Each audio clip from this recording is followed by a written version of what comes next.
नमस्कार.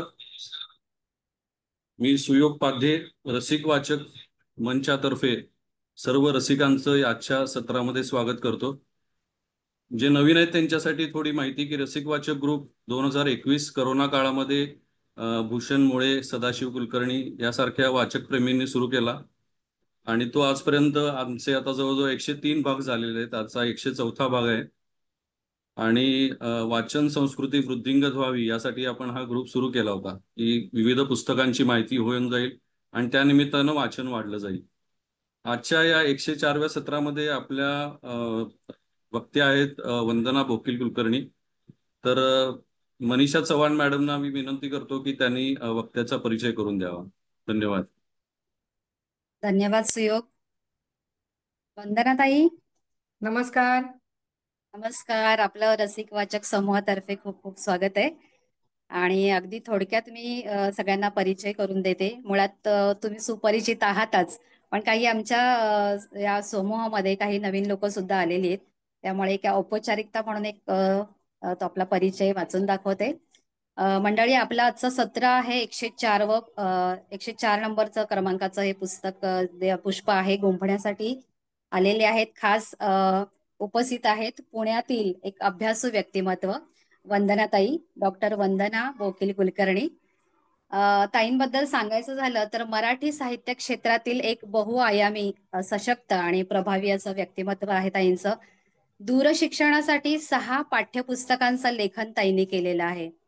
लेखक, समीक्षक आणि संपादक या तिन्ही ज्या भूमिका आहेत त्या ताईंनी अतिशय उत्तमपणे प्रभावीपणे पार पाडलेल्या आहेत.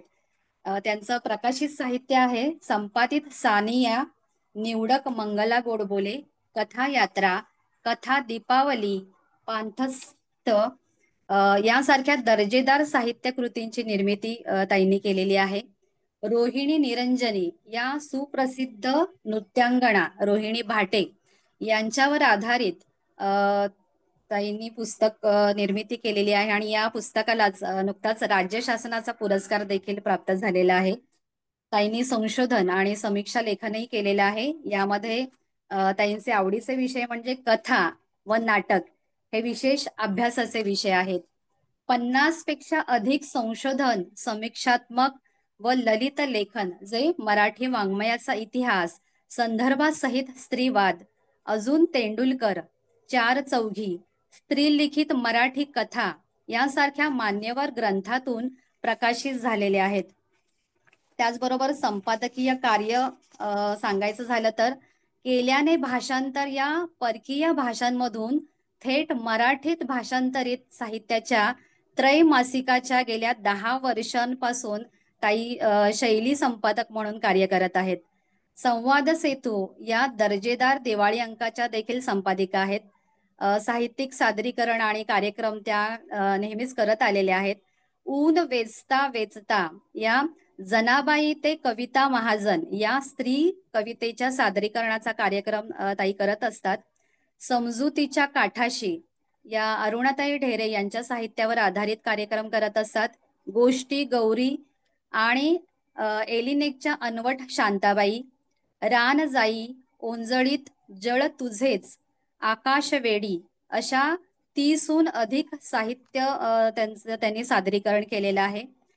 रसज्ञ ऋषींच्या सहवासात जे टागोरांवरील कार्यक्रम आहे. रारंग ढांग हा एक दृकश्राव्य सादरीकरण आहे. सीतेची गोष्ट हा अभिवाचनात्मक म्हणजे अशी बहुपर्यायी रूपात सादरीकरण बांधणी त्या करत असतात. प्रशिक्षण आणि मार्गदर्शन देखील त्या करत असतात. यामध्ये कथालेखन, ललित लेखन, अभिवाचन, सूत्रसंचालन आणि मुलाखतीचं तंत्र यावर देखील कार्यशाळा ताई घेत असतात. त्याचबरोबर माध्यम जे आहेत Akashvani, Vidyavani radio, FTII community radio सारख्या रेडिओसाठी संहिता लेखन देखील आणि सादरीकरण ताईंनी केलेलं आहे.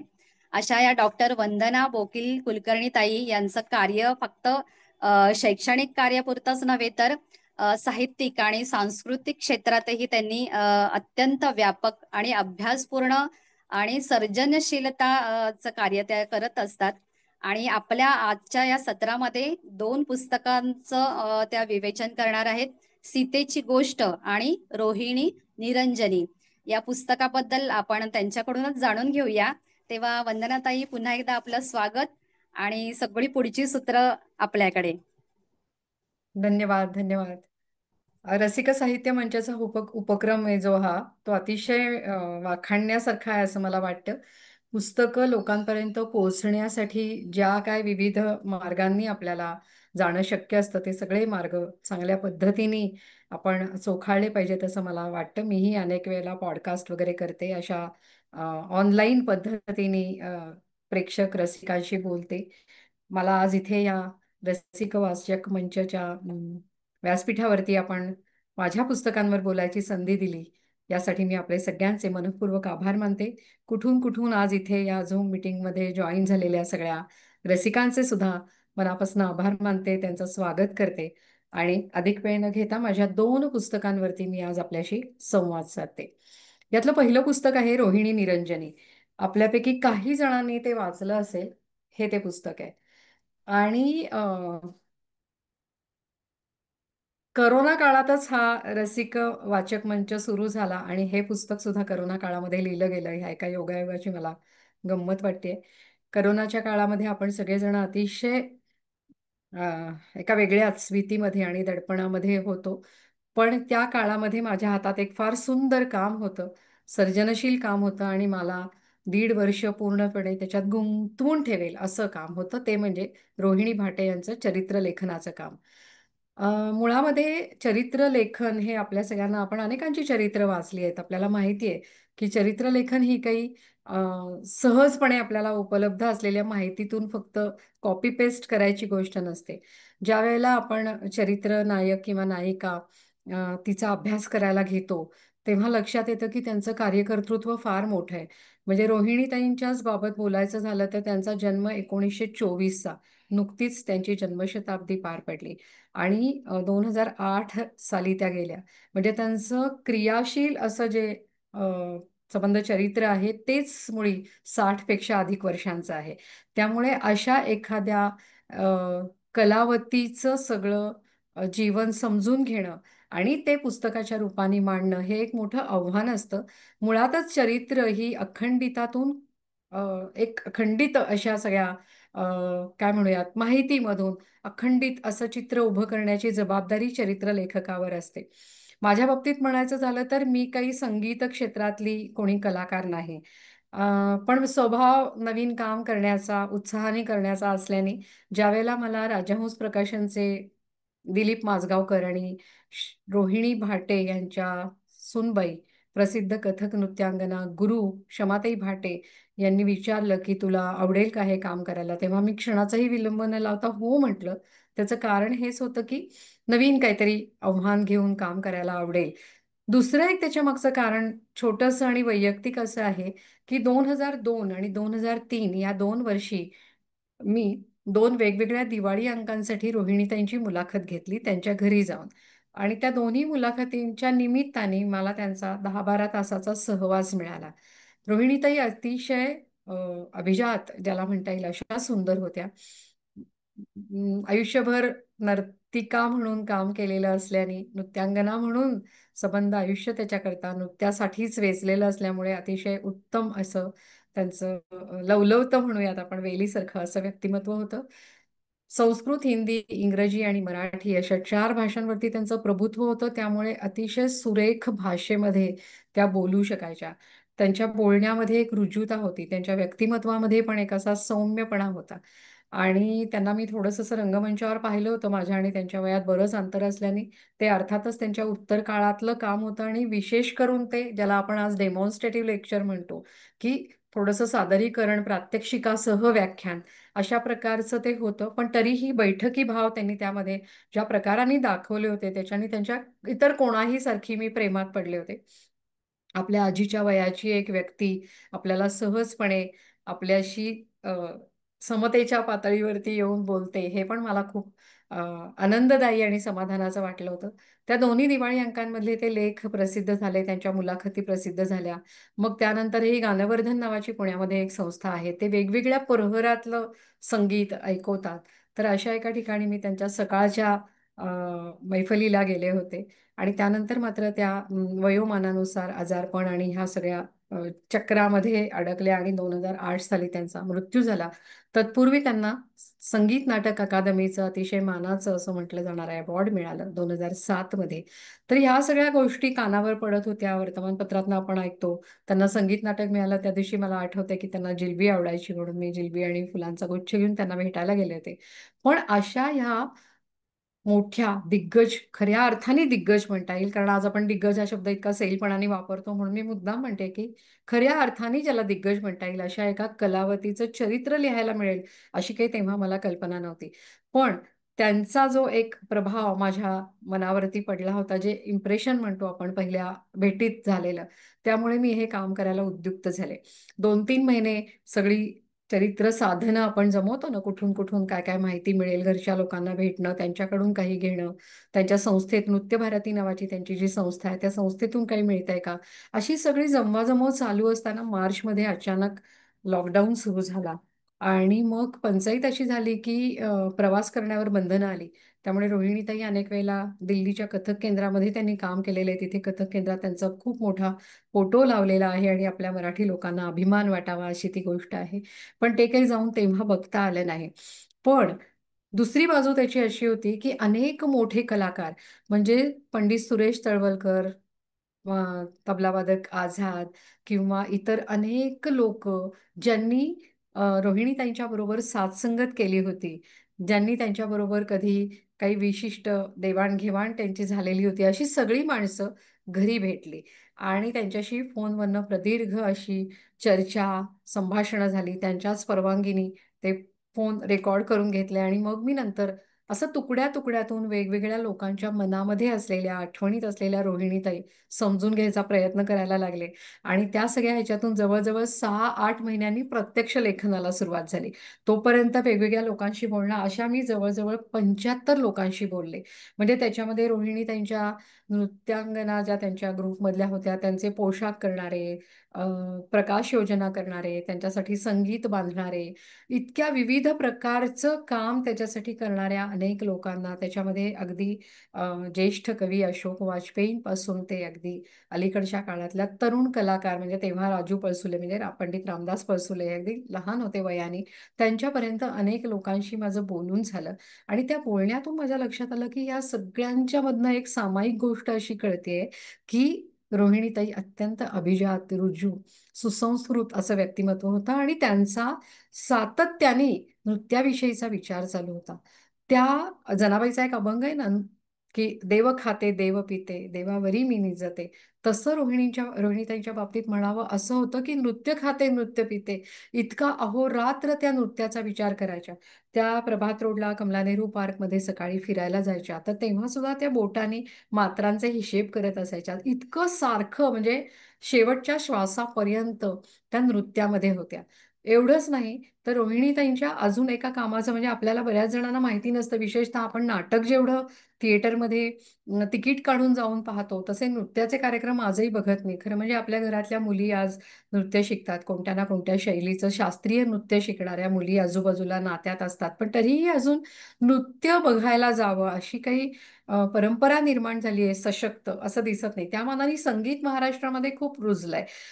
मुळात महाराष्ट्राला स्वतःचं नृत्य नाही, म्हणजे पंजाबला स्वतःचा गरबा हे आहे, भांगडा आहे, गुजरातला गरबा आहे, दक्षिण भारतामध्ये तर सगळीकडे आपल्याला भरतनाट्य नृत्याची किंवा कुचिपुडी वगैरे या नृत्यांची शैली विकसित झालेली दिसते.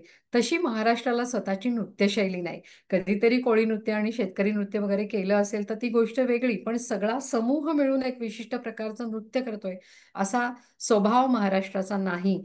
इथे नाचकाम अशा तुच्छ शब्दामध्ये नृत्य या कलेची संभावना केली जाईल असं पु ल देशपांड्यांनी लिहिलेलं आहे. तर अशा काळात म्हणजे 1947 मध्ये आपल्या देशाला स्वातंत्र्य मिळण्याच्याही आधी 10 जुलै 1947 रोजी रोहिणीताईंनी त्यांचा नृत्याचा क्लास सुरू केला होता पुण्यामध्ये. म्हणजे इतक्या जुन्या काळामध्ये नृत्याला काहीही प्रतिष्ठा नसताना ह्या लहान मुलीच्या मनामध्ये नृत्याचं वेड बीज पडलं आणि ते पाहता पाहता इतकं मोठं झालं की मी या पुस्तकाच्या ब्लर्बवरती असं म्हटलंय, ते वाचून दाखवते म्हणजे आपल्याला कल्पना येईल थोडक्यात की ह्यांचं कार्यकर्तृत्व किती मोठं होतं.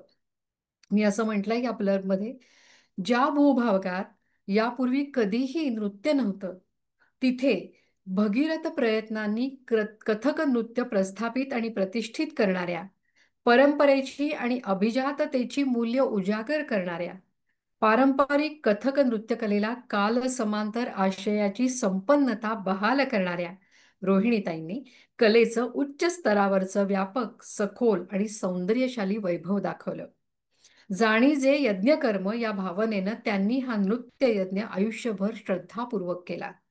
भावसमृद्ध, ज्ञानवंत अशा व्युत्पन्नमती कलाकार, श्रेष्ठ गुरु, दूरदृष्टीच्या संस्थाचालक, कला माध्यमाची साधना करणाऱ्या विचारवंत, संगीत रचनाकार, वाग्गेयकार, लेखिका, विद्यापीठीय चर्चेमध्ये नृत्य शिक्षण आणि नृत्य विचार यांचा समावेश करणाऱ्या अकॅडमिशियन, अशा परिपूर्ण कलाकार ज्याला म्हटलं जातं, म्हणजे टोटल आर्टिस्ट, अशा रोहिणी भाटे यांचं नृत्य क्षेत्रातलं योगदान स्वाभाविकच बहुआयामी आणि विविधरंगी आहे.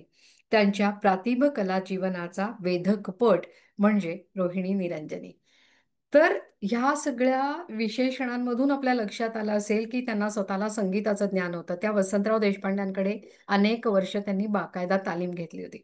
त्यांनी 2 नृत्यशैली आत्मसात केल्या. एक लखनौला जाऊन पंडित मोहनराव कल्याणपूर यांच्याकडे बनारस शैलीचा आणि लच्छू महाराज यांच्याकडे मोहनरावजींकडे लखनौ शैलीचं आणि लच्छू महाराज यांच्याकडे बनारस शैलीचं नृत्य त्या शिकल्या.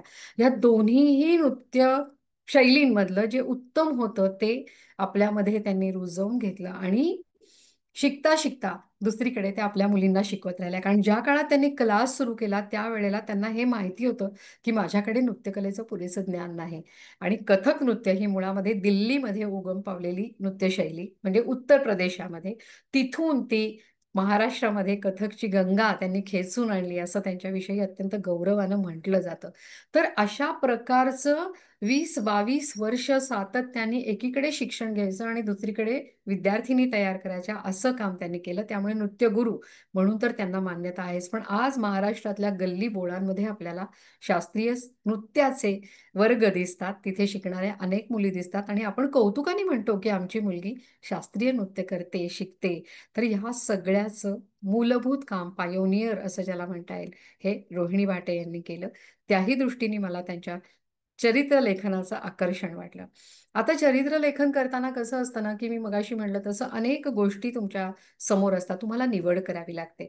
तुम्ही काही माणसाचा 365 दिवसांचा दिनक्रम चरित्रामध्ये लिहित नाही. रोहिणीताईंसारख्या स्त्रीचं तर असं होतं, की त्या आंतरराष्ट्रीय कीर्तीच्या कलाकार होत्या. त्यांना रोज नवं काहीतरी सुचत होतं आणि त्यांच्या जगण्याला एक विशिष्ट अशी शिस्त होती. तर ह्याच्यातलं नेमकं काय मांडायचं आणि कथकच्या खूप पारिभाषिक अशा थोड्याशा क्लिष्ट अशा याच्यामध्ये न जाता रोहिणीताईंचं एकूण कलाकर्तृत्व काय होतं, त्यांचं व्यक्तिमत्व कसं होतं, हे मांडण्याचा प्रयत्न करायचा असं मी ठरवलं होतं आणि त्या दृष्टीने मी ती माहिती मिळवत राहिले आणि समजून घेत राहिले. आता रोहिणीताईंच्या एकाच उदाहरणार्थ शिस्तप्रियता या पैलूवरती अनेकांनी सांगितलं, म्हणजे जवळजवळ 70 लोकांनी सांगितलं. तर प्रत्येकाची आठवण त्याच्यामध्ये लिहिण्याची गरज नसते. हे मला का मुद्दाम सांगायचंय की चरित्र लेखकाला निवड करावी लागते की कोणते प्रसंग सांगावेत, कोणत्या पैलूंवरती किती वेळेला तेच तेच आलं पाहिजे. कारण इतकं बहुआयामी व्यक्तिमत्व जेव्हा असेल तेव्हा मग ह्याचं प्रकरणशः मांडणी करणं हा माझ्यासाठी एक आव्हानाचा भाग होता. मग त्यांचं बालपण, मग त्यांच्या घरातलं वातावरण, मग शिक्षण, मग नृत्य शिक्षणाला सुरुवात, मग त्यांचे नृत्य गुरु, असं करत करत मी 15 प्रकरणांमध्ये या पुस्तकाची विभागणी केली. रोहिणीताई स्वतः लिहित पण होत्या. लहेजा नावाचं त्यांचं पुस्तक त्यांच्या मृत्यूपूर्वी थोडा काळ प्रसिद्ध झालं होतं, ज्याच्यामध्ये त्यांनी विविध ठिकाणी वाचलेले संशोधन पेपर, त्याच्यानंतर त्यांनी विविध प्रकारांनी केलेली भाषणं, दिलेल्या मुलाखती आणि सगळ्यात महत्त्वाचं म्हणजे कथक नृत्याविषयीचं एक सामग्र्यांनी केलेला विचार असा त्यांनी अनेक ठिकाणी लिहिलेला होता. त्याचे लेख एकत्रितरित्या या लहेजा पुस्तकामध्ये. त्यामुळे लहेजा या पुस्तकामधनं आपल्याला रोहिणीताईंचा नृत्य विचार चांगला कळतो. पण हे सगळं त्यांनी साधलं कसं? व्यक्तिमत्वामध्ये या सगळ्या गोष्टी मुरवून कशा घेतल्या? त्यांचा स्वभाव कसा होता? त्या कशा राहायच्या? कुठे राहायच्या? त्यांनी प्रवास कसे केले? तो काळ कसा होता? हे सगळं जाणून घेणं म्हणजे त्या व्यक्तिमत्वाचं एक सलग असं चित्र वाचकांच्या समोर उभं करणं.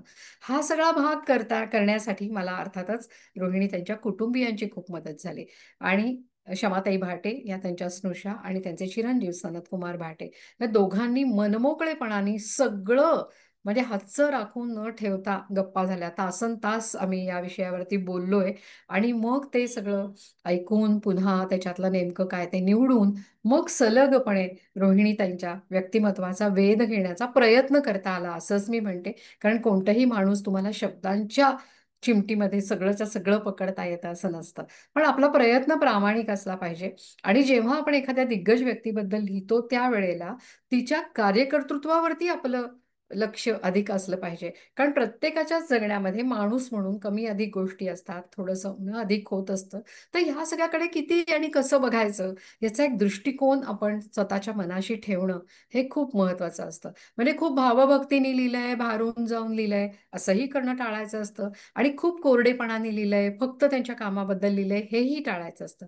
ते वाचनीय व्हावं, आयुष्यामध्ये रंजक प्रसंग अनेक घडलेले असतात, त्याचा उल्लेख व्हावा याचाही विचार होता. आणि मग या संदर्भामध्ये मी 2च प्रसंग आपल्याला सगळ्यांना सांगू इच्छिते. एक म्हणजे मी मगाशी म्हणला तो उल्लेख केला की त्या लिहायच्या. तर ते लिहिणं जे होतं तर ते साधना साप्ताहिकामध्ये त्या काळामध्ये मला वाटतं 57 साली त्यांचा एक फार सुंदर लेख आला होता. तर रोहिणी त्यांच्या भाषेबद्दल आपण बोलतो आहोत तर त्यांची भाषा कशी होती, त्या कसं लिहायच्या, त्या किती संवेदनशील होत्या, हे पण आपल्या पुस्तकात कुठेतरी यावं असं वाटलं. आणि मी कितीही वर्णन केलं तरी सुद्धा ते वर्णनाच्याच पातळीवर राहणार.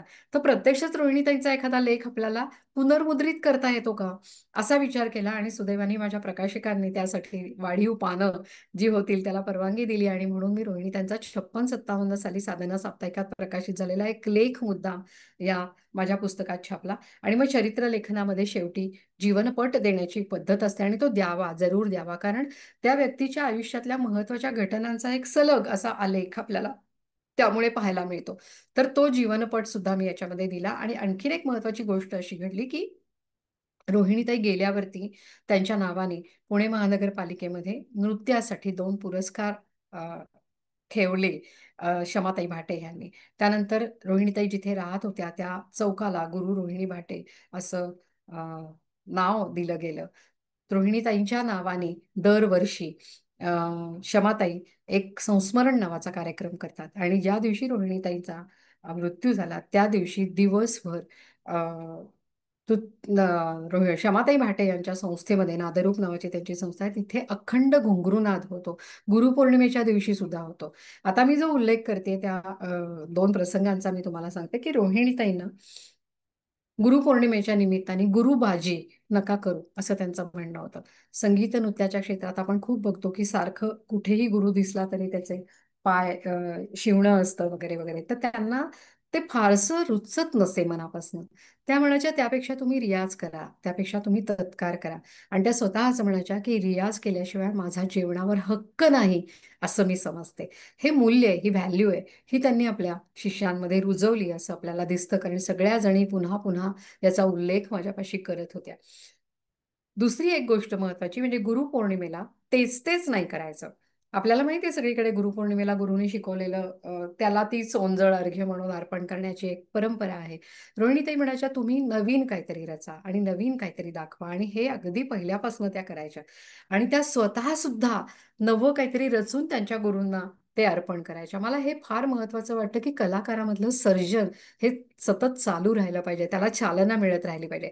तर एकदा पुण्यामध्ये त्यांची कन्या शाळेमध्ये मोठी बहीण त्यांची मुख्याध्यापिका होती. त्यामुळे रोहिणी त्यांच्या क्लासची गुरुपौर्णिमा अनेक वर्ष कन्या शाळेच्या सभागृहात होत असे.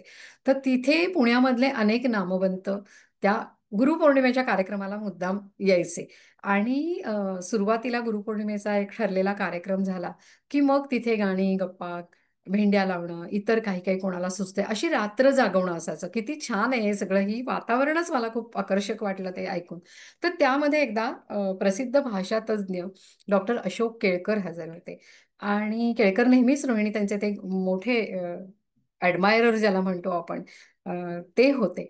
त्यामुळे त्यांनी रोहिणी त्यांना असं ते माझ्या आईचं पत्र हरवल्यासारखा एक खेळ खेळत होते सगळेजण. तर करता करता रोहिणीताईंवरती राज्य आलं. आता रोहिणीताईंना कोण शिक्षा सांगणार? सगळ्या त्यांच्या शिष्या आजूबाजूला असलेल्या आणि त्यांचं नाव तेव्हाही खूप मोठं होतं. तर केळकर सर असं म्हणाले की मी सांगतो शिक्षा. आणि मग बेबी ताई म्हणायचे त्यांना. त्या सगळ्यात लहान होत्या घरामध्ये, म्हणून त्यांना बेबी म्हणायचे. तर बाकी सगळीकडे पण बेबी भाटे, बेबी ताई असंच त्यांचं नाव प्रचलित होतं. तर केळकर सर असं म्हणाले की बेबी, मी तुला शिक्षा सांगतो. आणि काय सांगावं केळकरांनी, ते म्हणाले की तू स्वतःला समज की तू चहाची किटली आहेस आणि इथे जमलेल्या प्रत्येकाला तू वेगवेगळ्या प्रकाराने चहा दे. कधी दुःखाने, कधी आनंदाने, वेगवेगळे भाव घेऊन तू तो चहा दे. तर केवढी अवघड शिक्षा आहे एका बाजूला म्हणायला गेले तर. आणि दुसरीकडे एखाद्या कलावंताला त्याच्या सर्जनाला प्रेरणा देईल अशी पण ही शिक्षा, कशाला म्हणायचं त्याला, हा एक वेगळाच अनुभव तिथे जमलेल्या लोकांनी घेतला. आणि रोहिणीताईंनी तिथे गोलामध्ये बसलेल्या प्रत्येकीला वेगळ्या भावाने चहा दिला. मला ही गोष्ट इतकी महत्वाची वाटते की गुरु शिष्यांमधलं अंतर, त्याच्यातली अनौपचारिकता, नंतर त्यांच्यामध्ये काय आहे हे जाणणारे अधिकच काय म्हणू त्याला, श्रेष्ठ असे विचारवंत, रसिक असे लाभणं कलावंतासाठी खूप मोठी गोष्ट असते. की तुमची कला नेमकेपणाने कळणारा रसिक. टाळ्या वाजवा असं म्हणायची वेळ नाही, नसे येत तेव्हा. लोक उत्स्फूर्तपणे दाद देत असत. आता सांगायला लागतं की टाळ्या वाजवा, आणि मग ते सगळीकडेच आता इतकं जास्त प्रमाणात झालं की टाळ्या वाजवा असा आदेश आल्याशिवाय आपण टाळ्याच वाजवत नाही.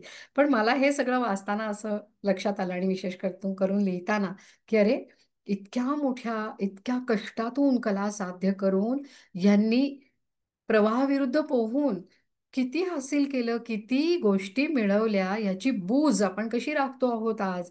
तर ती तशी राखणं म्हणजे नृत्यकलेबरोबर नृत्यातल्या व्हॅल्यूज, मूल्य सांभाळणं, कोणत्याही कलेच्या संदर्भात हे खरं आहे. तर हे मला अधिक महत्त्वाचं वाटलं. आणि मग ह्या पुस्तकाच्या शीर्षकाबद्दल एक मिनिटात सांगते, आणि मग पुढच्या पुस्तकाकडे वळते, कारण 35 मिनिटं झाली. रोहिणी निरंजनी हे शीर्षक सुचायला खूप वेळ लागला. खूप 10-12 शीर्षक काढली होती. म्हणजे नृत्यमय जीवन, सबाह्य नृत्य, किंवा काय अशी खूप 10 एक शीर्षकं तरी मी काढली होती, आणि कुठलंच मनास येत नव्हतं सारखं. आणि मग अचानक एक दिवस जसराजजींचं ते नारायणी निरंजनी पद आहे ना, ते नेहमी अतिशय तल्लीन होऊन गातात, ते ऐकलं. आणि एकदम असं आपण म्हणतो ना, क्लिक होणं, तसं मला ते रोहिणी निरंजनी क्लिक झालं. एक तर ते यमकबद्ध झालं, रोहिणी निरंजनी. निरंजनी म्हणण्यामध्ये त्यांचं जे स्वतःचं नृत्य रूप उजळून निघालं होतं, त्याचा पण एक कुठेतरी आपल्याला संदर्भ घेता आला. आणि खरोखर त्या एखाद्या ज्योतीसारख्या, म्हणजे स्थिरद्युती ज्योती असं त्यांचं वर्णन केलंय, की एखादी संथपणे तेवणारी ज्योत असते, तसं त्यांचं व्यक्तिमत्व हे त्या निरंजनी शब्दामधून सांगता आलं. आणि चंद्रमोहन कुलकर्णी यांनी इतकं त्याचं अप्रतिम मुखपृष्ठच नव्हे, तर त्या पुस्तकातली मांडणी पण इतकं देखणं ते पुस्तक त्यांनी केलंय, की मी म्हणलं की काकणभर अधिकच ते छान झालं. बघायलाही ते खूप चांगलं झालं. आणि मी एक डोक्यात फक्त ठेवलं होतं, की त्या नेहमी म्हणायच्या की लय असली पाहिजे कलाकाराला. तुम्ही गाताय, तुम्ही नृत्य करताय, तर तुमच्या सगळ्या गोष्टींमध्ये एक लय असली पाहिजे. लेखनात सुद्धा लय असली पाहिजे. तर ती लय आपल्याला सांभाळता येईल का, असा विचार मी करत होते. आणि पुष्कळ तसे त्या दृष्टिकोनातून प्रयत्न केले. रोहिणी त्यांचं पुन्हा पुन्हा वाचलं. आणि मग पुस्तकाची शैली, कुठल्या प्रकारच्या शैलीमध्ये ते असावं, तर त्याचा एक सुरुवातीचा फक्त छोटासा परिच्छेद मी तुम्हाला वाचून दाखवते, आणि मग पुढच्या ह्याच्याकडे वळूयात आपण. खूप बोलण्यासारखं आहे, पण थोडंसं असं अर्ध्या तासात आपल्याला जेवढं जाणून घेता येईल तेवढं घेऊ. मुळात पुस्तक वाचलं तर अधिक रोहिणीताई जाणून घेता येते. सन 1952, मुंबईतील गिरगावातून चर्नी रोडकडे जाणाऱ्या रस्त्यावरून एक उंच, शेलाटी आणि सुंदर युवती चालत होती. हा तिचा नेहमीचाच रस्ता, पण आज तिचा चेहरा अश्रूंनी भिजून गेला होता. व्याकुळता तिच्या अवघ्या अंगात भरून राहिली होती. अशा वेळी कर्मधर्म संयोगानं पंडित मोहनराव कल्याणपूरकर या नृत्यगुरूंनी तिला पाहिलं. तिचा चेहरा त्यांना ओळखीचा वाटला. त्यांनी तिला थांबवलं आणि विचारलं, तू कालिंदीची बहीण ना? झालं होतं असं, या युवतीची सख्खी मोठी बहीण कालिंदी मुंबईला पंडित सुंदर प्रसादजी या कथक आचार्यांकडे नृत्य शिकत असताना पंडित मोहनराव कल्याणपूरकर तिचे सहाध्यायी होते. कालिंदी आणि ही युवती यांच्या चेहऱ्यातल्या साम्यामुळे तिचा चेहरा त्यांना ओळखीचा वाटला. शिवाय रस्त्याने अश्रुपात करत चाललेली सुंदर युवती हे त्या काळात अनोखं आणि लक्ष वेधून घेणारं दृश्य होतं. मोहनरावजींच्या प्रश्नानं मनात उफाळून आलेलं दुःख या युवतीनं त्यांच्यापाशी व्यक्त केलं. हे दुःखाचे कड लौकिकातील मागणीमुळे उफाळून आलेले नव्हते. सामान्य ओळखीचे तर ते नव्हतेच. तिला नाद लागला होता लय, सूर, तालाचा. इथे तिथे थोडंफार नृत्य शिक्षण तिनं घेतलं होतं, आणि त्या पुंजीवर तिनं पुण्यामध्ये नृत्यवर्ग देखील सुरू केला होता. आपलं ज्ञान तुटपुंज आहे याची बोच तिला लागली होती. रीतसर आणि अस्सल नृत्य तिला शिकायचं होतं. तिला अभिजात कथक शिकायचं होतं. आणि ते कुणाकडे शिकायला मिळेल, कसं शिकायला मिळेल, अशी तहान तिला लागली होती. अक्षरशः तिच्या कंठाला शोष पडला होता. अशा अधांतरी भवितव्य असलेल्या निराश अवस्थेत शिणून ती विमनस्कपणे चालली होती आणि मनात न सामावणारी व्याकुळता तिच्या डोळ्यांमधून अनिवार्यपणे झरत होती. मोहनरावजी म्हणाले, "मग माझ्याकडे ये लखनौला. तिथे शिकायला आलीस तर मी तुला नक्की शिकवीन." आंधळ्यानं एक डोळा मागावा आणि त्याला देवदयेनं दोन डोळे मिळावेत.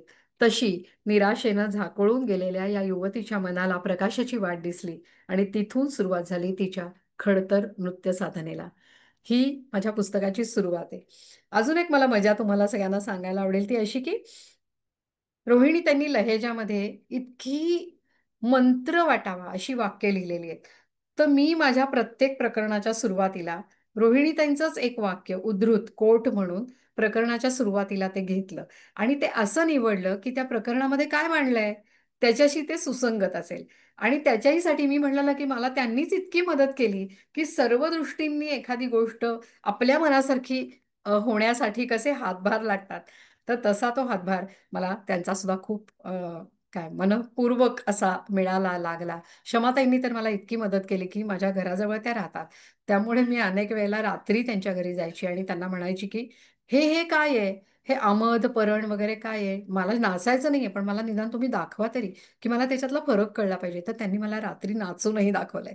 म्हणून मला सगळ्यांच्या विषयी मनःपूर्वक कृतज्ञता व्यक्त करायची की या सगळ्या लोकांनी मनापासून सहाय्य केलं नसतं तर हे पुस्तक अशाच स्वरूपामध्ये घडलं नसतं. आपण जरूर हे पुस्तक वाचा आणि मुळात रोहिणीताईसारख्या एका श्रेष्ठ कलावतीचं काम जाणून घ्यायचा प्रयत्न करा. धन्यवाद. दुसऱ्या पुस्तकाकडे वळते. दुसरं माझं पुस्तक आहे सीतेची गोष्ट आणि इतर निवडक कथा. अरुणाताई ढेरे यांचं नाव आणि त्यांची ओळख कोणालाच आपल्याला द्यायची वेगळी गरज नाहीये. आपल्याला सगळ्यांना त्यात माहिती आहेत. आपल्या त्या सगळ्यांच्या लाडक्या लेखिका आहेत. अरुणाताईंचे प्रकाशक म्हणजे सुरेश एजन्सीचे बाळासाहेब कारले आणि त्यांचे चिरंजीव शैलेंद्र कारले यांनी मला एक प्रस्ताव दिला की तुम्हाला रोहिणीताई अरुणाताईंची कथा निवडक कथा करायला आवडेल का. तर ही संधी मी सोडणं शक्यच नव्हतं कारण मी अरुणाताईंची मनापासून चाहती आहे. मी त्यांच्या बऱ्याच साहित्यावरती काम देखील केलेलं आहे. त्यामुळे मी चटकन हो म्हणाले आणि अरुणाताईंच्या 1984 मध्ये प्रसिद्ध झालेल्या पहिल्या कथेपासून नातं ही त्यांची कथा स्त्री मासिकात तेव्हा प्रसिद्ध झाली होती. तिथपासून त्यांचे पुढे 5 कथासंग्रह आले. एक कृष्ण किनारा जो आपल्या सगळ्यांना माहिती, दुसरा अज्ञात झऱ्यावर रात्री, तिसरा उंच वाढलेल्या गवताखाली, चौथा मन केले ग्वाही आणि पाचवा पावसानंतरचं ऊन. या सगळ्या संग्रहांमध्ये मिळून त्यांच्या 63 कथा आतापर्यंत प्रकाशित झाल्या आहेत आणि काही कथा प्रकाशित झाल्या होत्या पण कुठल्या तरी मासिकात दिवाळी अंकामध्ये पडून राहिल्या होत्या, त्या संग्रहात आल्या नव्हत्या. त्यातल्या 2 कथा, एक निरंजनेच्या वाटेवर आणि दुसरी सीतेची गोष्ट ज्याचं अभिवाचन मी गेली अनेक वर्ष करते आहे, ती कथा. अशा 2 कथांचा समावेश मला ह्याच्यामध्ये करायचा होता. आता संपादन जेव्हा आपण करतो त्याच्याविषयी मला थोडं आपल्याशी बोलायला आवडेल कारण अरुणा त्यांच्या कथांविषयी आपल्या सगळ्यांनाच कमी अधिक प्रमाणात माहिती आहे. जेव्हा असं आपण एखाद्या लेखकाच्या निवडक कामाचं संपादन करतो त्यावेळेला वैयक्तिक आवड असतेच, अर्थातच असते. पण त्याच वेळेला असाही एक विचार करायला लागतो की समग्र जर कथालेखन डोळ्यासमोर ठेवलं एखाद्या लेखकाचं किंवा लेखिकेचं तर त्याची वैशिष्ट्य काय आहेत आणि ती विविध वैशिष्ट्य असलेल्या वैविध्यपूर्ण कथा निवडणं हा एक आव्हानाचा भाग असतो. आपल्याला आवडलंय म्हणून एकाच प्रकारच्या कथा निवडून न्याय देत नाही आपण त्या पुस्तकाला. दुसरी गोष्ट अशी असते की हे सगळं समग्र विचार करत असताना तो लेखक कोणती मूल्यदृष्टी ठेवून लिहितो आहे याचा विचार आपल्याला एकीकडे सातत्याने करावा लागतो आणि मग ती मूल्यदृष्टी कशातून प्रभावीपणे समोर येते अशा कथांची निवड करणं. तिसरी गोष्ट अशी की बरेचदा वैविध्य खूप असतं पण त्या वैविध्यामध्ये सुद्धा आपल्याला दिसतं. आता उदाहरणार्थ अरुणाताईंच्या संदर्भात मी सांगते तुम्हाला की त्यांच्या लेखनाचा पैस किती मोठा आहे. म्हणजे त्यांनी प्राचीन काळातल्या अगदी मेनकासारखा अप्सरेवरती पण लिहिलं. मेनका शकुंतला नात्यावरती त्यांची एक कथा आहे मायलेकी नावाची. महाभारतातल्या व्यक्तिरेखांवरती लिहिलं, रामायणातल्या व्यक्तिरेखांवरती लिहिलं, बौद्ध धर्मातल्या काही स्त्रियांवरती त्यांनी, भिक्षुणींवरती लिहिलं, थेरीगाथांमधल्या काही कथांचं पुनर्निर्माण केलं. हे सगळं एकीकडे. दुसरीकडे त्या ज्या काळात वावरतात, जगतात, म्हणजे 20व-21व शतक, त्याच्यामधले साहित्य व्यवहारातले विविध अनुभव, तुमच्या आमच्या जगण्यामध्ये, सामान्य माणसाच्या जगण्यामध्ये येणारे काही वैशिष्ट्यपूर्ण अनुभव, ह्याच्याही कथा त्यांनी लिहिल्या आहेत. तर मग ह्याच्यातून आपल्याला निवड करताना आपल्याला तोल सांभाळायला लागतो. मग हा तोल सांभाळताना मी असं केलं की कृष्ण किनारापासून ते त्यांच्या महाभारत, रामायण यातल्या व्यक्तिरेखांना न्याय मिळेल अशा 7-8 कथा आणि बाकीच्या समकालीन वास्तव चित्रित करणाऱ्या कथा, अशा 19 कथांचा तो निवडक संग्रह तयार झाला. आणि मला सांगायला खूप आनंद वाटतो की ह्याच्यात प्रकाशकांनी किंवा खुद्द लेखिकेने देखील कोणताही बदल केला नाही, सुचवला नाही. त्यांना ती निवड आवडली, समाधान देणारी वाटली. हे संपादकाला मिळणारं स्वातंत्र्य फार महत्वाचं असतं असं मला वाटतं. कारण पुष्कळ वेळेला संपादकाच्या ह्या अशा प्रकारच्या कामाचं महत्त्व कुणाला वाटत नसतं. आणि दुसरी गोष्ट, अनेक जण वेगवेगळ्या प्रकारचे प्रभाव किंवा दडपणं संपादकावरती टाकत असतात. त्यामुळे आपल्याकडे इतके थोर आणि मोठे संपादक होऊन गेले, तर त्यांच्या निदान पावलापाशी तरी आपल्याला जागा मिळेल इतकं आपलं काम प्रामाणिक चिकित्सक असं असलं पाहिजे आणि ते एकूण साहित्य व्यवहाराच्या दृष्टीने महत्वाचं असलं पाहिजे. असा एक दृष्टिकोन कोणीही इथून पुढे जर अशा प्रकारचं काम करू इच्छित असेल तर ते करणं, डोक्यामध्ये ठेवणं खूप गरजेचं आहे. तर असा हा 19 कथांचा संग्रह, सीतेची गोष्ट आणि इतर निवडक कथा, असं त्याचं शीर्षक आहे. अरुणा, त्यांच्या शैलीबद्दल मी काय म्हणणार, पण तरी मला 2-3 वाक्य तुम्हाला मुद्दाम सांगावीशी वाटतात, जी मी माझ्या प्रस्तावनेमध्ये, या पुस्तकाला मी समजुतीच्या काठाशी या शीर्षकाची 35 पानांची प्रस्तावना लिहिली आहे. ही प्रस्तावना लिहिताना मी हाच सगळा विचार केला की कथाकार म्हणून अरुणाताई, त्यांचं सामर्थ्य काय आहे, त्यांच्या कथेची वैशिष्ट्य काय आहेत, त्यांच्या पात्रांची वैशिष्ट्य काय आहेत, त्या कुठल्या प्रकारच्या व्हॅल्यूज आपल्याला अप्रत्यक्षरित्या न कळतपणे सांगतात, दाखवतात.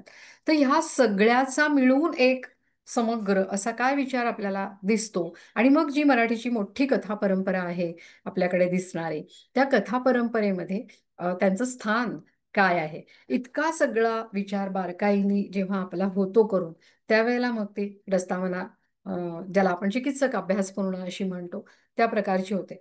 ती खूप ग्रेट आहे वगैरे असा माझा मुळीच दावा नाही. पण मला ज्या अरुणाताई जाणवल्या कथेची अभ्यासक म्हणून आणि अरुणाताईंच्या लेखनाची चाहती म्हणून आणि एकूण सगळ्या काळाकडे आपण आता जसं बघतो, म्हणजे उदाहरणार्थ साहित्य व्यवहारातल्या इतक्या गोष्टींवरती अरुणाताईंनी, घटनांवरती कथा लिहिलेल्या आहेत. मन केले ग्वाही नावाचा त्यांचा संग्रह मी जरूर वाचा, असं सांगेन की किती पुरस्कारांसाठी लावले जाणाऱ्या फिल्डिंग, प्रकाशक लेखक नातं, वाचक लेखक नातं, ह्या सगळ्या विविध नात्यांचा इतका बारकाईने वेध घेणाऱ्या त्या सगळ्या सुंदर कथा आहेत की आपलं साहित्य विश्व आहे तरी कसं, याचा आपल्याला एक आडवा छेद त्या कथा देतात.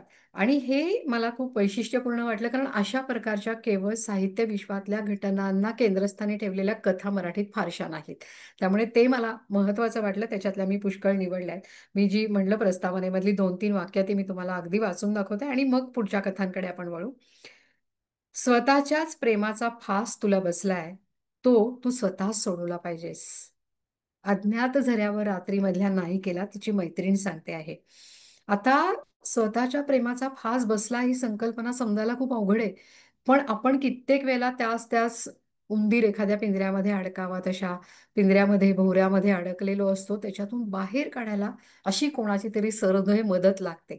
तर ती कशा नेमक्या शब्दामध्ये देता येते, म्हणजे मी म्हणलं ना की कोट करावं, उद्धृत करावं अशी ही वाक्य. एक दुसऱ्या कथेमध्ये असं आहे की तिला तिच्या लग्नामध्ये फसवणूक वाटायला येते आणि ती उत्तम चित्रकार असते. तर त्या फसवणुकीतून ती काय मार्ग काढते, तर तिला पैशाला कमी नसते, पण त्या चा आधार घेऊन ती भरपूर चित्र काढण्यामध्ये स्वतःचं मन रमवते. तर तिचे जे काका आहेत नाना म्हणून, ते तिला आयुष्याच्या एका मधल्या टप्प्यावरती भेटतात. तोपर्यंत तिने त्यांना तोंडही दाखवलेलं नसतं, कारण तिला इतकं लाज वाटत असते. आता त्याच्यात तिला लाज का वाटावी, आपल्या आयुष्यात फसवणूक झाली तर. पण हेही एक असतं. तर ते तिला काय म्हणतात बघा, इतक्या आकांताचा इतका झगझगीत आनंद तू करू शकतेस, मग हरलेपणामध्ये अशी हरवतेस कशी. आणि मग ते तिला तिचा मोडका तकलादू कृत्रिम खोटारडा संसार मोडून टाकायची एक धैर्य आधार असा देतात. आणि मग ते बळ तिला मिळाल्यावरती ती तो नाकारण्याचं तिच्यामध्ये धाडस येतं आणि मग ती तो आणि मग उभं राहताना असं त्या कथेचं शीर्षक आहे. एकदा मोडून तोडून पडल्यानंतर पुन्हा फिनिक्स पक्षासारखी त्याच्यातून उभारी कशी घेता येते हे या नायिकेमध्ये आपल्याला दिसतं. साहित्य विश्वातल्या कथांबद्दल मी उल्लेख केलाय. त्याच्यामध्ये सुद्धा मला असं नेहमी वाटतं की साहित्य संस्थांचे संचालक वेगवेगळे कार्यक्रम आयोजित करणं, वेगवेगळ्या कार्यक्रमांसाठी वक्ते बोलवणं किंवा उतार वयामध्ये माझं एखादं तरी पुस्तक प्रकाशित झालं पाहिजे अशी भूक लागून कुठेतरी आपलं जे सगळं काम आहे त्या कामालाच खालच्या पातळीवरती घेऊन जाणं अशा कितीतरी तऱ्हांचे त्याच्यामध्ये आपल्याला नमुने पाहायला मिळतात आणि ते अंतर्मुख करणारे आहेत. म्हणजे तू नुसता शब्दांच्या छातडावरती नाचलास अशा तऱ्हेने काही कोणाला लेखक होता येत नाही असं एका लेखक होऊ पाहणाऱ्या तरुणाला त्याचे वडील सांगतात, जे लेखक नाही आहेत, जे फक्त वाचक आहेत आणि ज्यांचं एक किराणा मालाचं दुकान आहे. मला ही गोष्ट फार महत्वाची वाटते की चांगल्या वाचकाला हे कळलेलं असतं की फोलकट कुठे आहेत आणि खरे सत्वशील असे दाणे कुठे आहेत ते. तर ह्या सगळ्याचं भान देणाऱ्या या कथा आहेत असं मला वाटतं. प्राककथांबद्दल मात्र मला जरूर आपल्याशी बोलायला आवडेल ते अशासाठी की महाभारत पुराण, रामायण किंवा प्राचीन लोककथा म्हणू आपण, तर ह्या सगळ्यामध्ये त्या ज्या व्यक्तिरेखा असतात गुंतलेल्या, ह्या व्यक्तिरेखांचा आजच्या काळाच्या दृष्टिकोनातून विचार करणं आणि त्याची पुनर्रचना करणं, रिकन्स्ट्रक्शन करणं, याच्यामधून काय साधतो लेखक, विशेषतः अरुणाताईंसारखी लेखिका, तर ती आपल्याला एका नव्या दृष्टीने त्याच्याकडे बघायला शिकवते. ती आपल्याला चिकित्सा करायला शिकवते. ती आपल्याला प्रश्न विचारायला शिकवते. आणि ह्या ज्या प्राककथा आहेत आपल्याकडच्या ज्याला म्हटलं जातं त्याच्यातल्या या व्यक्तिरेखांकडे नव्याने बघणं म्हणजे काय याच्याबद्दलचा एक उतारा मी तुम्हाला वाचून दाखवते. कृष्ण किनाऱ्याच्या प्रस्तावनेमध्ये ताईंनी तो उद्धृत केलेला आहे. मीही माझ्या प्रस्तावनेमध्ये तो घेतला आहे. त्या असं म्हणतात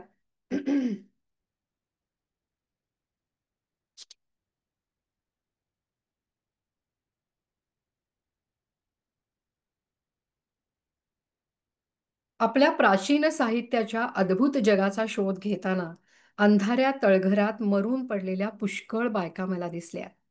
कुणाच्या गळ्याला देवत्वाचं नख लागलेलं, तर कुणी पातिव्रत्याचं विष प्यालेलं, कुणी निरागसतेचाच कलंक लागून मेलेली, तर कुणी समाज पुरुषाच्या कठोर मिठीत घुसमटून गेलेली. काही जगडल्या होत्या, काही ताठ मानेनं जगल्या होत्या, तर काही अबोल सोसणाऱ्या होत्या. अरुणाताईंनी अशा विस्मृतीच्याही तळघरामध्ये पडून राहिलेल्या कितीतरी स्त्रियांना त्यांच्या लेखणीचा स्पर्श केला आणि विस्मृती चित्रे या त्यांच्या पुस्तकातून त्यांनी या सगळ्या स्त्रियांची चरित्र आपल्या समोर मांडली. त्या अर्थाने राधा, द्रौपदी, कुंती या काही विस्मृतीत गेलेल्या नव्हेत. पण या तिघींच्या आयुष्याला असलेला कृष्ण हा संदर्भ लक्षात घेतला तर तो उकलून दाखवण्याच्या प्रयत्नातून निर्माण झाल्या कृष्ण किनाऱ्यामधल्या 3 कथा, राधा, कुंती आणि द्रौपदी. तर बाईच्या सगळ्या अस्तित्वाला लगटून असणाऱ्या निळ्या काळ्या अंधाराचा, त्या गूढ गहन शब्दातीत अशा अस्तित्वाचा शोध त्यांनी या कथांमधून घेतलाय असं मला वाटलं. त्यामुळे वास्तवाच्या वेगवान पाण्यापेक्षा प्राचीन खोल अरुणाताईंना अधिक हकारतात असा माझा त्याच्यामधला म्हणणं किंवा विचार आहे. आजच्या स्त्रीचं जगणं समजून घेण्यासाठी सुद्धा त्या पुन्हा पुन्हा आपल्या या प्राचीन वारशाकडे जातात. त्या वाटेनंच त्यांना वर्तमान आकळतो. वर्तमानाकडे जाण्याची दिशा अशी प्राककथांमधून गवसली आहे आणि त्यांचा विचार, त्यांचं चिंतन करताना गवसली आहे. त्यामुळे त्यांच्या या कथा अनेक अर्थांनी कलात्मक उंची गाठणाऱ्या झाल्या आहेत, असं मी त्याच्यामध्ये म्हटलंय. या पुस्तकाच्या ब्लर्बवरती मी असं म्हटलं आहे की अरुणा ढेरे यांच्या निवडक कथांचा हा संग्रह जीवनातला साधेपणा, सहजता आणि जिवंतपणा टिकवायचा असेल, हा टिकवायला हवा असं मनःपूर्वक मानणारी, संहाराला सर्जन हेच उत्तर आहे अशी सर्जनशक्तीवर विश्वास ठेवणारी, इतिहासाकडे पाहण्याची स्वतंत्र दृष्टी असणारी, परंपरांचे नवे अन्वयार्थ लावत जाण्याची आणि चिकित्सा करण्याची तयारी असणारी, आपल्या वारशावर डोळस प्रेम असणारी ही खंबीर लेखिका. आपला सामाजिक आणि सांस्कृतिक वारसा जोडलेपणाचा आहे. तुटलेपणाचं समर्थन होत राहणाऱ्या आजच्या काळात जोडलेपणाची आवश्यकता जाणीवपूर्वक आणि सातत्यानं व्यक्त करत राहणं सोपं नव्हे. त्यामुळे अरुणाताईंच्या लेखनातला आद्य सूर आहे तो समजुतीचा, समजून घेण्याचा आणि समजून देण्याचा आहे. आणि या पद्धतीने त्याच्याकडे बघण्याची एक दृष्टी, खरं म्हणजे प्रत्येक लेखकच आपल्याला त्याच्या साहित्याकडे कसं बघावं याची दृष्टी देत असतो. आपण जसे जसे वाचत जातो तशी आपली वाचनाची इयत्ता वाढत जाते. मी नेहमी माझ्या काय वाचावे कसे वाचावे या व्याख्यानात म्हणते की आधी आपण सामान्य वाचक असतो. जे मिळेल ते दिसेल ते उपलब्ध होईल ते असं वाचतो. मग आपल्याला आवड निर्माण होते आणि आपल्याला कळतं की हा लेखक ही लेखिका वाचली पाहिजे. मला कविता आवडतात हं. किंवा मला कथेपेक्षा कादंबरी आवडते किंवा मला ललित गद्यच आवडतं. अशा प्रकारचा आपला जेव्हा एक निवड आवड तयार होते तेव्हा आपलं रूपांतर सामान्य वाचकातून रसिक वाचकात होतं. रसिक वाचकाच्या टप्प्यावर पण आपण भरपूर वाचतो, वेगळं वाचतो, विविध भाषांमधलं वाचतो, भाषांतरित वाचतो आणि मग आपल्याला कळायला लागतं.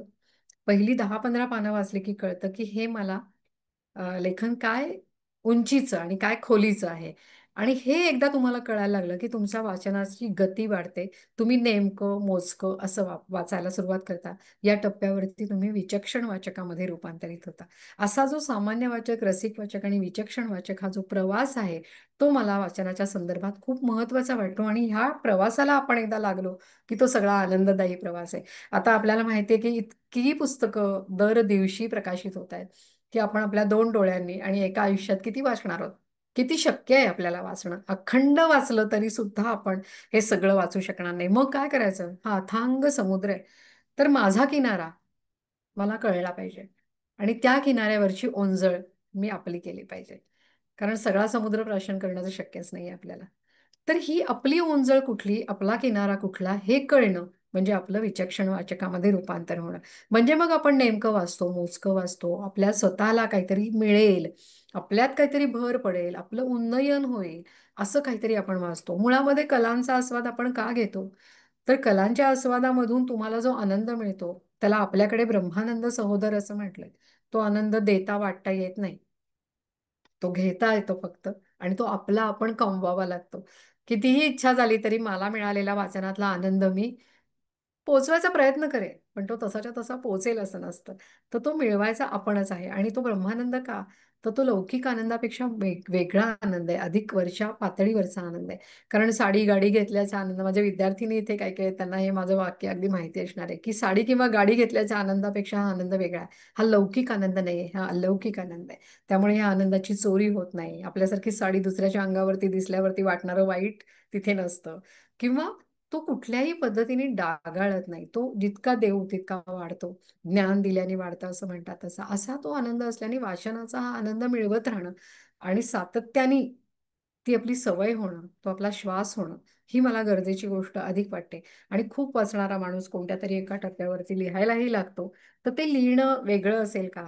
अ, खरोखर आपल्याला मनाच्या तळापासून ते शब्दांमध्ये मांडावं असं वाटतंय का? असे अनेक प्रश्न आपण स्वतःला विचारायला लागतो आणि मग भसाभसा लिहित सुटण्यापेक्षा मोजकं, नेमकं, शेलकं असं काहीतरी आपल्याला अ, त्या वाटेला जाता येणं, वाटेवर पाऊल पडणं ही गोष्ट मला महत्वाची वाटते. धन्यवाद. मी तर आणि वंदनाताई, मला एक हां, म्हणायचं बोला. होतं, तुम्ही जे हां. रोहिणी निरंजनी पुस्तकाबद्दल सांगत होता, तुम्ही प्रत्येक काय म्हणता येईल त्याला, चॅप्टरला एक रोहिणीताईंच्या वाक्याला उद्धृत केलंय. तर ते तसं तुम्हाला आम्हाला एक 2-3 उदाहरणं देऊ शकाल? हो, हो, अगदी. म्हणजे मी पुस्तकाची सुरुवात केली आहे ना, तीच मुळी गालिबच्या एका रचनेने केली आहे. छोटंसं आहे, सॉरी खलील जिब्रानच्या. तो काय म्हणतो, भाषांतर वाचते. तद्वज्ञाचा आत्मा त्याच्या मस्तकात वास करत असतो. कवीचा आत्मा त्याच्या हृदयात असतो.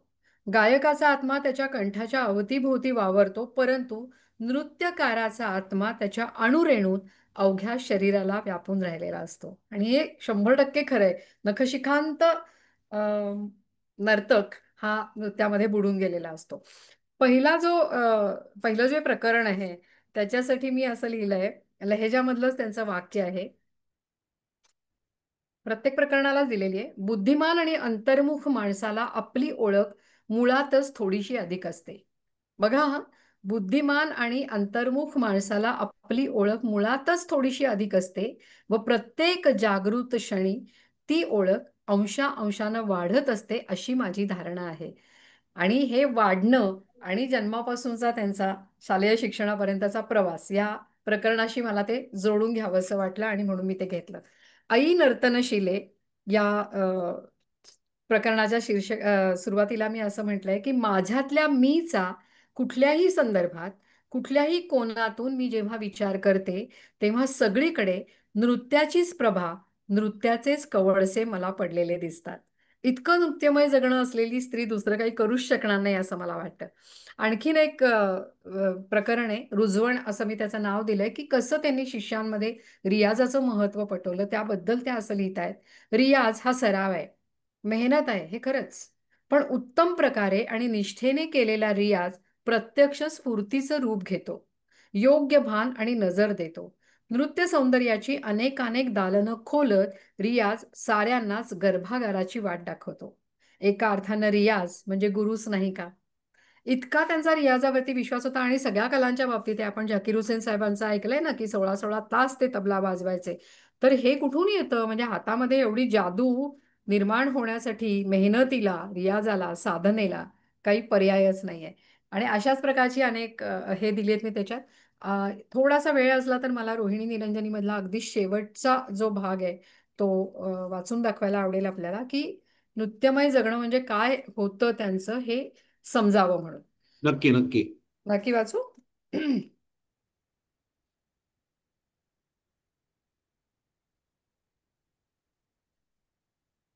1995 ते 2000 या 5 वर्षांमध्ये 3 मोठ्या शस्त्रक्रियांमधून रोहिणीताई गेल्या. या तिसऱ्या शस्त्रक्रियेच्या वेळी भूल लवकर उतरली म्हणा किंवा अन्य काही कारणांनी म्हणा त्यांना कमालीच्या वेदना झाल्या. रोहिणीताई क्षमाताईंना म्हणाल्या, आता यापुढे कोणतीच शस्त्रक्रिया करायची नाही. त्यांची त्यावेळची मनस्थिती त्यांच्याच एका कवितेत फार नेमकेपणानं उतरली आहे. त्या लिहितात, माझ्या उत्साही मना तुझ्या पायात पडल्या आहेत, माझ्या थिजू थिजू झालेल्या रक्तलोहाच्या मणामणाच्या बेड्या. कसा धावशील आता तू तुझ्या पहिल्या वेगाने, कसा धावशील आता तू तुझ्या पहिल्या वेगाने तुझ्या ठरलेल्या दिशेने, कसे आवरशील सृजनाच्या उमाळ्याला, कसे वेचशील प्रतिभेचे स्फुल्लिंग. आता तुला हवी एकच दिशा, एकच हवा ध्यास तुला. आता तुला हवी एकच दिशा, एकच हवा ध्यास तुला. सोडून पृथ्वीशी समांतर क्षितिजाची वाट, जा फोडून अंतराळाचे द्वार. ऊर्ध्व ऊर्ध्व ऊर्ध्व दिशेकडे जाणं म्हणजे पृथ्वी सोडणं, असं कवितेमधून त्यांनी तेव्हा व्यक्त केलेलं आहे. त्याच्या पुढे मग अ, त्या कवितेचा अर्थ दोन म्हणजे मी पुस्तक लिहिताना मला अधिक जाणवला, की कुठेतरी आतमध्ये माणसाला जाणवलेलं असतं. तर ते जाणवणं कशा तऱ्हेने उतरतं लेखनामध्ये सुद्धा, याचा एक उदाहरण म्हणून मी हे सांगितलं. इतक्या सगळ्या तब्येतीच्या तक्रारींमध्ये ऊन पावसाचा खेळ चालावा तशी आनंदाची बातमी त्यांची वाट शोधत आली. 2007 साली त्यांना अत्यंत प्रतिष्ठेचा संगीत नाटक अकादमीचा अकादमी रत्न हा पुरस्कार घोषित झाला. या समारंभासाठी दिल्लीला जायचं होतं. त्या व्हीलचेअरवरती होत्या. सबंध वेळ विंगेत बसल्या होत्या. पुरस्कार जेव्हा दिला तेव्हा त्या मंचावरती आल्या आणि त्यांनी राष्ट्रपतींच्या हस्ते तो पुरस्कार घेतला आणि कार्यक्रम संपता संपता आपलं राष्ट्रगीत सुरू झालं तर त्या व्हीलचेअरवरनं उभ्या राहिल्या एकदम. कुठून येते ही ऊर्जा असा प्रश्न त्यांच्या बरोबर असलेल्यांनाही आला आणि मलाही वाचताना थरारून जायला झालं, की जी व्यक्ती पुण्यापासून दिल्लीपर्यंत सतत व्हीलचेअरवरती होती, राष्ट्रगीताचे सूर कानावर पडता क्षणी आपण उभं राहिलं पाहिजे ही जाणीव होणं आणि त्याला शरीराने साथ देणं हा एक विलक्षण भाग तिथे होता. नृत्याचा विषय निघाला की बेदाण्याचं रसरशीत द्राक्ष व्हावं तसा रोहिणी त्यांचा कायापालट होत असे असं त्यांच्या अखेरच्या दिवसामध्ये त्यांच्याबरोबर असलेल्या त्यांच्या शिष्यांनी म्हटलंय. आता अगदी शेवटचं सांगते, की त्या आजारी असताना त्यांना सतत एक इच्छा असायची, की एक स्वप्न होतं, की आपण आपली कला सादर करत असताना आपल्याला मृत्यू यावा. आपल्या प्राणप्रिय अशा नृत्य साधनेमध्येच आपण मग्न असताना आपल्याला मृत्यू यावा. तो हंत हंत नलिनी गज उच्चहार तो श्लोक आहे ना, की तो हत्ती ते कमळ स्वप्न बघत असतं की भुंगा अडकलाय त्याच्यात. भुंगा स्वप्न बघत असतो की कमळ मिटल्यावरती तो त्याच्यात अडकलाय आणि उद्या सकाळी सूर्योदय होईल, मग कमळाच्या पाकळ्या उमलतील, मग माझा इथून सुटका होईल. वास्तविक भुंग्याला त्यातनं काही बाहेर पडणं अवघड नाही, पण कमळाच्या पाकळ्या छेदून तो बाहेर पडत नाही. आणि मग त्याचं ते स्वप्न कसं स्वप्न राहतं, तर हत्तींची एक झुंड त्या तलावामध्ये नदीमध्ये येते आणि ते धुमाकूळ करतात त्याच्यात. ती कमळाची वेल मुळासकट उपटली जाते आणि कमळ तो भुंगा सगळेच त्या हत्तीच्या पायाखाली चिरडले जातात किंवा त्यांना तिथे मोक्ष मिळतो. असा श्लोक त्या अनेक वेळेला करून दाखवायच्या आणि त्या म्हणायच्या, असं कमळाच्या मध्ये मी माझ्या कलेच्या कमळामध्ये बंदिस्त असताना माझा मृत्यू यावा असं त्यांना वाटायचं. पण प्रत्येक वेळेला तुम्हाला जे वाटत असतं तसं घडतं असं नाहीये. त्या म्हणत शरीर जीर्ण झालं, आता नृत्यासाठी नवं शरीर हवं. त्यामुळे निसर्गाने जशा एक एक क्षमता आपल्याला क्रमाक्रमाने बहाल केल्या, तशाच आता निसर्गाला परत करत आपल्याला जायचं आहे. मातीनं मातीला आर्त साद घातली, मला कुशीत घे, मला पोटात घे. वाहून वाहून थकलीये मी, तेजाळून दुमसून निवलीये मी. स्पर्श स्पर्श अनिवार भोगले, निराकार निरवात तरंगलीये मी. आता मला कुशीत घे, पोटात घे मला, अगदी गर्भात. माती म्हणाली तथास्तु. मी पुढे असं लिहिलंय की त्यांच्या या कवितेत म्हटल्याप्रमाणे त्यांनी जाणलं होतं की माती तथास्तु म्हणालीच आहे. प्रश्न फक्त वेळेचा होता. 2008 हे वर्ष त्यांच्या तब्येतीच्या चढउताराचंच होतं. ऑक्टोबरच्या गुरुवारी 9 तारखेला दसरा झाला. कोणी कोणी येऊन त्यांना भेटून गेलं, सोनं देऊन गेलं. दिवसभर त्यांची तब्येत फारशी चांगली नव्हतीच. भास आभासांच्या सीमारेषेवर त्या होत्या. रात्री ती अधिकच बिघडली. शरीराच्या कुडीत अडकून पडलेल्या प्राणपक्षाला शरीर हा पिंजरा असल्याची जाणीव व्हावी. आत्मसाक्षात्कार होऊन सारं प्रकाशमान होऊन जावं. दीप उजळलेला घटी असं घडावं आणि त्या प्राणपाखरानं आकाशी झेप घ्यावी. तद्वत मध्यरात्री त्यांच्या पंचसंवेदना त्या त्या पंचतत्वात विलीन झाल्या. जणू दसऱ्याचं सीमोल्लंघन करत या घटातला प्राणपक्षी दिगंत शोधायला निघून गेला. शुक्रवार 10 ऑक्टोबर 2008. मागे राहिलेल्यांची अवस्था मात्र रोहिणीताईंच्याच एका कवितेत म्हणल्याप्रमाणे तो नाद कुठे, संगीत कुठे, सखी श्याम कुठे अशी भिरभिरती झाली. वही गमुना जमुना वही गोपी वही तट, वही जमुना वही गोपी वही तट, वही कुंज सखा बंसीवट, बिना कृष्ण याह ब्रज नाही लगत सुहावणारे. अशीच अवस्था मागे राहिलेल्यांची झाली.